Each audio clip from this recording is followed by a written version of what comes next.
From the Livadia Palace, we can have a beautiful view of the city of Malta. On your right.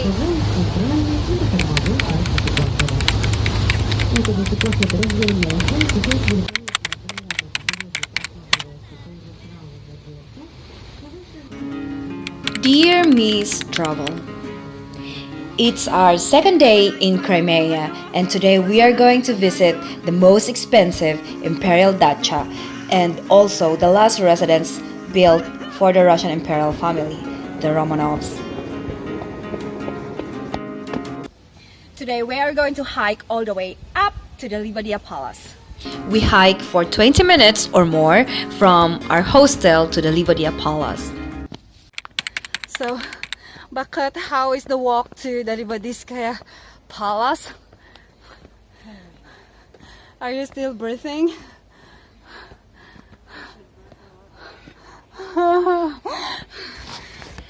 Livadia Palace was a summer retreat of the last Russian Tsar, Nicholas II, and his family. The imperial family typically vacationed here during spring and fall. To get here, they would take a train from St. Petersburg to Sevastopol and then board a ship before eventually arriving at the Yalta port with great ceremony. The last time the imperial family visited Livadia was the spring of 1914. The Tsar, his wife, and children would enjoy the healing air, go for walks, swim, sunbathe, go hunting, ride horses, and take drives in the countryside. You. And now we are at the courtyard of Emperor Alexander III's palace. Welcome to the Livadia Palace, or Livadia Dvorets in Russian. If I'm saying that. Luz and I knew nothing about this place, like zero knowledge about Livadia Palace. And then yesterday, when our host mentioned it to us that it's a few minutes walk away from our hostel, we said, why not? And so we made our way, and here we are discovering and exploring history and getting some knowledge about the past, the stories that embodies this place.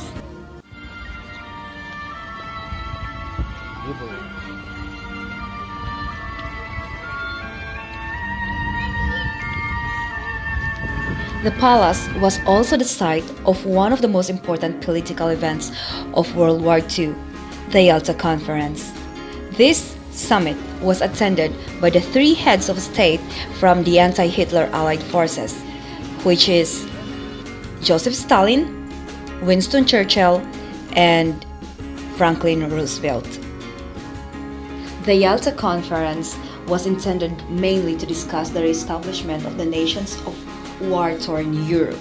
But I'm not going to discuss further because I don't know anything about that, but that's just a fact. You can Google it if you want to. It is also here in this small chapel at the Livadia Palace where the last Russian Tsar, Nicholas II, ascended to the throne.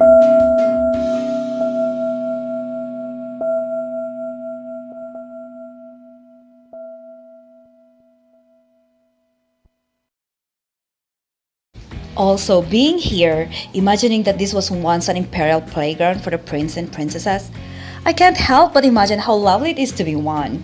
And so, what we did was to try the Russian traditional drink, the kvass. It is the Russian equivalent of the Coca-Cola in the West.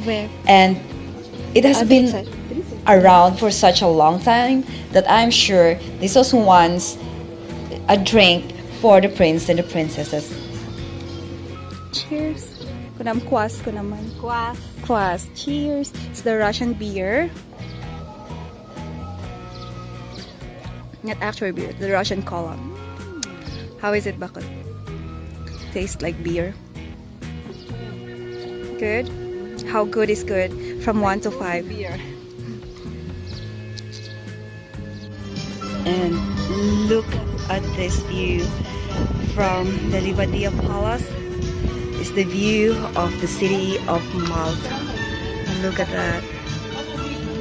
So beautiful. And now that we've seen and we've known enough of Livadia Palace, now it's time to head to the hills. The hills of Ipetre.